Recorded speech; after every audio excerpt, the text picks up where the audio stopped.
नमस्कार दोस्तों, आज मैं आप सभी के समक्ष श्री कृष्ण भगवान और उनकी सच्ची भक्त की कहानी प्रस्तुत कर रही हूँ।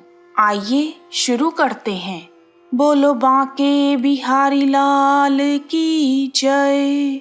जब भी कोई भक्त भगवान को सच्चे मन से याद करते हैं, भगवान अपने भक्त की पुकार सुनकर दौड़े दौड़े चले आते हैं। आइए सुनते हैं एक ऐसी ही सच्ची भक्त की कथा जिनकी भक्ति के चर्चे पूरे देश भर में प्रसिद्ध हैं। उनका नाम है कर्माबाई। कर्माबाई को राजस्थान की मीरा भी कहा जाता है। जब जब भगवान श्री कृष्ण की बात होती है तो कर्माबाई का नाम भी आ ही जाता है। कर्माबाई प्रतिदिन भगवान श्री कृष्ण को भोग लगाकर स्वयं खाना खाती थी। दूर दूर से संत उनसे मिलने आते थे। एक दिन ऐसे ही एक संत महात्मा को इस बात के बारे में पता चला कि भगवान श्री कृष्ण स्वयं कर्माबाई के घर भोजन करने आते हैं। तो वह कर्माबाई से मिलने उनके घर गए। उन्होंने कर्माबाई से कहा, भगवान तुम्हारे घर हर रोज भोजन करने आते हैं, तुम भोजन को कैसे बनाती हो? कर्माबाई बहुत ही सीधे स्वभाव की महिला थी। उन्होंने कहा, मैं सुबह सवेरे उठकर भगवान श्री कृष्ण को याद करते हुए भोजन बनाती हूँ। जिस समय भोजन तैयार हो जाता है, मैं भगवान के लिए परोस कर रख देती हूँ। भगवान आते हैं और भोजन करते हैं और चले जाते हैं। इस पर वह संत कर्माबाई से कहने लगे, तुम बिना स्नान किए ही भोजन बना देती हो? तब कर्माबाई ने कहा, हाँ महाराज, मैं बिना स्नान किए ही भोजन बना देती हूँ। कर्माबाई की बात सुनकर वह संत बोले, तुम भगवान को भोजन करवाती हो तो तुम्हें पूरे विधि विधान से भोजन बनाना चाहिए। संत की बात सुनकर कर्माबाई चिंतित हो गई कि मैंने तो कभी ऐसा नहीं सोचा।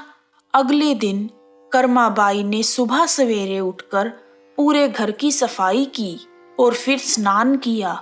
उसके बाद वह भोजन बनाने लगी। भगवान श्री कृष्ण हर रोज की तरह अपने निश्चित समय पर कर्माबाई के घर पहुंचे और उन्होंने देखा कि कर्माबाई ने तो अभी भोजन नहीं बनाया। वह वापस चले गए। कुछ देर बाद जब कर्माबाई का भोजन बन गया और उन्होंने भगवान के लिए थाली लगाई, तब भगवान श्री कृष्ण आए और भोजन करने लगे।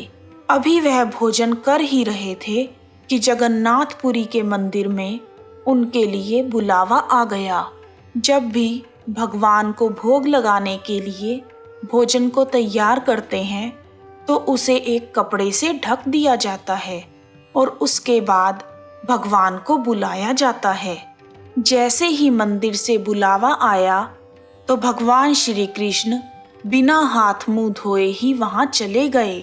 जब मंदिर के पुजारी ने दरवाजा खोला तो उन्होंने देखा भगवान के हाथ और मुंह पर तो खिचड़ी लगी हुई है।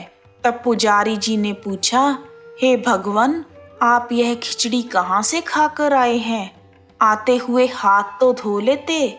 तब भगवान बोले, पुजारी जी, मैं रोज कर्माबाई के पास खिचड़ी खाने जाता हूँ।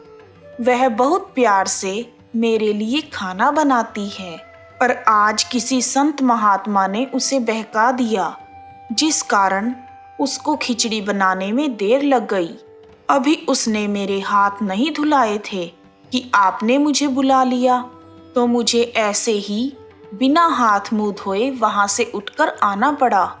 यह सुनकर पुजारी जी हैरान हो गए कि भगवान हर रोज कर्माबाई के यहाँ खिचड़ी खाने जाते हैं।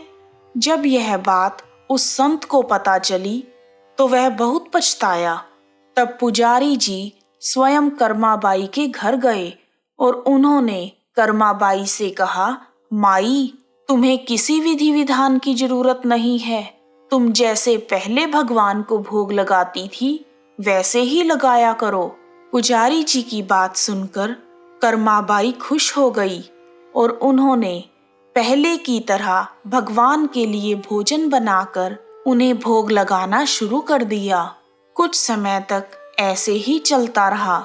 जिस दिन कर्माबाई की मृत्यु हुई, उस दिन जब पुजारी जी ने मंदिर का दरवाजा खोला तो उन्होंने देखा कि भगवान की आंखों में आंसू हैं। तब उन्होंने भगवान से पूछा, हे भगवान, यह क्या अनर्थ हो गया? आज आपकी आंखों में आंसू? तब भगवान श्री कृष्ण बोले, पुजारी जी, मेरी भक्त कर्माबाई अब नहीं रही। अब मुझे खिचड़ी का भोग कौन लगाएगा? उस दिन के बाद से जगन्नाथपुरी के मंदिर में प्रातःकाल भगवान श्री कृष्ण को खिचड़ी का भोग लगाया जाता है और यही मान्यता है कि यह कर्माबाई की ही खिचड़ी है। बोलो कृष्ण भगवान की जय, बांके बिहारी लाल की जय। श्री कृष्ण गोविंद हरे मुरारी, हे नाथ नारायण वासुदेवा। अगर आपको श्री कृष्ण भगवान और कर्माबाई की कथा पसंद आई है तो कमेंट बॉक्स में जय श्री कृष्णा लिखना ना भूलें। आप सभी का हार्दिक धन्यवाद। जय श्री कृष्णा।